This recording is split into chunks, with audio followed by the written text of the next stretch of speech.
मंडळी, 16 मे हा दिवस वर्षातला शनिदेवांच्या उपासनेसाठीचा सगळ्यात मोठा आणि महत्त्वाचा दिवस असणार आहे. कारण माहिती आहे? कारण 16 मेला आलेली आहे शनी जयंती आणि त्याचबरोबर शनी अमावस्या सुद्धा. शनी जयंती आणि शनी अमावस्या दोन्ही एकाच दिवशी आल्यामुळे या दिवसाचं आध्यात्मिक महत्त्व वाढलं आहे. मग आता शनी जयंती आणि शनी अमावस्या एकाच दिवशी आलेली आहे, तर नक्की आपण शनी उपासनेसाठी काय करायला हवं? शनिदेवांना प्रसन्न करून घेण्यासाठी काय करायला हवं? खास करून ज्यांना 7.5, शनी ढय्या, अडीचकी, शनी महादशा हे सगळं चालू आहे, त्यांनी कोणते उपाय करावे हेच आजच्या व्हिडिओत जाणून घेणार आहोत. तेव्हा व्हिडिओ शेवटपर्यंत नक्की ऐका. मंडळी, तसं तर वैशाख अमावस्येला शनी जयंती असते, पण जेव्हा जेव्हा अमावस्या शनिवारी येते तेव्हा तिला आपण शनी अमावस्या म्हणतो. आणि यंदा शनी जयंती आणि शनी अमावस्या एकाच दिवशी आलेले आहेत. शनी जयंतीच्या दिवशी सकाळी लवकर उठून आंघोळ करून तयार व्हा. त्यानंतर शनिदेवांच्या मूर्तीवर तेल, फुलांची माळ आणि प्रसाद अर्पण करून शनिदेवांच्या चरणी काळे उडीद आणि काळे तीळ अर्पण करा.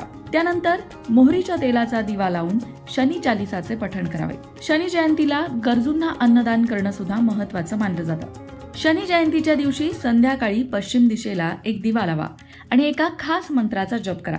तो मंत्र याप्रमाणे: ओम शम अभय हस्ताय नमः. मंत्र पुन्हा एकदा: ओम शम अभय हस्ताय नमः. शनी जयंतीच्या दिवशी तुम्ही आणखीन एका मंत्राचा जप 11 वेळा करायचा आहे. तो मंत्र याप्रमाणे: ओम शन शनेश्वराय नमः. या मंत्राचा जप 11 वेळा करायला विसरू नका. त्यामुळे शनिदेव प्रसन्न होतात आणि भक्तांना आशीर्वाद देतात.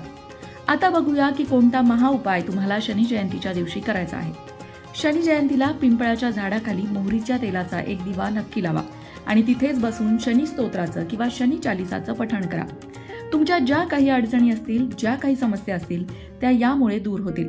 शनीची 7.5 चालू असेल किंवा शनी अडीचकी, शनी महादशा वगैरे चालू असेल, तर शनी जयंतीच्या दिवशी काळ्या चांबड्याचे जोडे किंवा चप्पल घालून शनी मंदिरात जावे आणि अनवाणी पायाने घरी परतावे. असं मानलं जातं की शनी दोषापासून मुक्ती त्यामुळे मिळते, पण हे करताना मागे वळून मात्र पाहू नका. शनी जयंतीच्या दिवशी दानधर्म करायला विसरू नका, कारण शनी महाराज त्या लोकांवर प्रसन्न होतात जे दानधर्म करतात. गरजूंची गरज ओळखून त्यांना अन्नदान, त्यांना ज्या वस्तूंची गरज असेल त्या वस्तूंचं दान शनी जयंतीला नक्की करा. त्याचबरोबर एक गोष्ट लक्षात ठेवा की तुम्ही कितीही पूजा केलीत, पण तुम्ही तुमच्या आई वडिलांचा अपमान केलात तर मात्र शनिदेव कधीही तुमच्यावर प्रसन्न होणार नाहीत. आई वडिलांची सेवा करणाऱ्यांवरच शनिदेव प्रसन्न होतात. खरे तर शनिदेवांना प्रसन्न करण्याचा एक साधा, सोपा आणि सरळ मार्ग आहे. तो म्हणजे मुक्या प्राण्यांची, आई वडिलांची, वयाने ज्येष्ठ असणाऱ्या व्यक्तींची, अपंग व्यक्तींची, समाजातल्या दुर्बल आणि गरीब व्यक्तींची सेवा करणं, त्यांच्या गरजा ओळखून त्या पूर्ण करणं. एवढं जरी केलं तरी सुद्धा दुसरा कुठलाही उपाय करण्याची गरज पडत नाही. शनिदेवांची कृपा होतेच होते आणि कुठल्याही मोठ्या संकटातून व्यक्ती तारून जाते. शनिदेवांना कर्मफलदाता म्हटलं जातं. आपल्या चांगल्या वाईट कर्मांची फळं शनी महाराज आपल्याला देत असतात आणि म्हणूनच तुम्ही जर शनी जयंतीच्या दिवशी तुमच्या राशीनुसार उपाय केलात तर त्याचा तुम्हाला लाभ होईल आणि तुमच्या जीवनात असणाऱ्या अडचणी दूर होतील. तुमची रास मेष रास आहे का?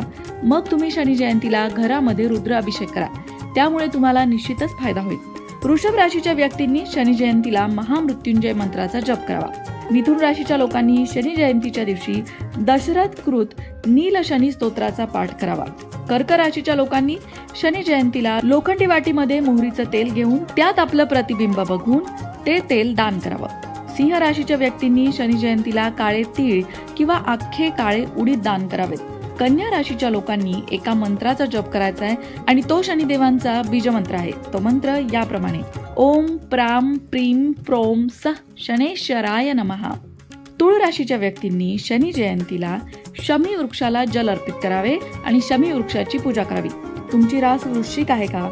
मग तुम्ही शनी जयंतीच्या दिवशी एखाद्या गरीब किंवा असहाय्य व्यक्तीला अन्नदान करा किंवा यथासंभव मदत करा.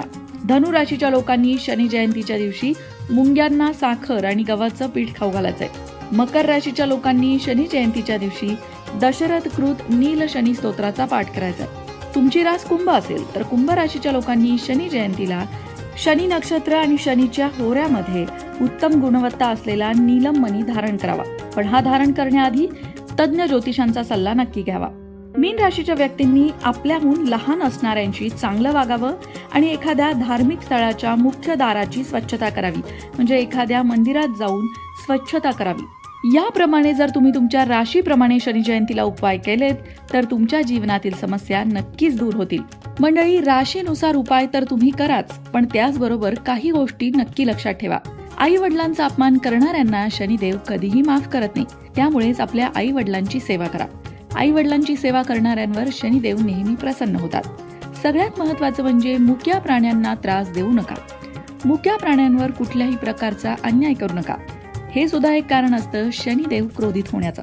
त्याचबरोबर गोरगरीब आणि असहाय्य, अपंग अशा व्यक्तींची तुम्हाला जमेल तशी मदत करत राहा. त्यामुळे सुद्धा शनिदेवांची कृपा आपल्यावर होते. जय शनिदेव. मंडळी, वास्तुशास्त्र, ज्योतिषशास्त्र, अंकशास्त्र यासारख्या विषयांवर तुमच्या मनात काही शंका असतील तर त्या कमेंट बॉक्समध्ये नक्की विचारा.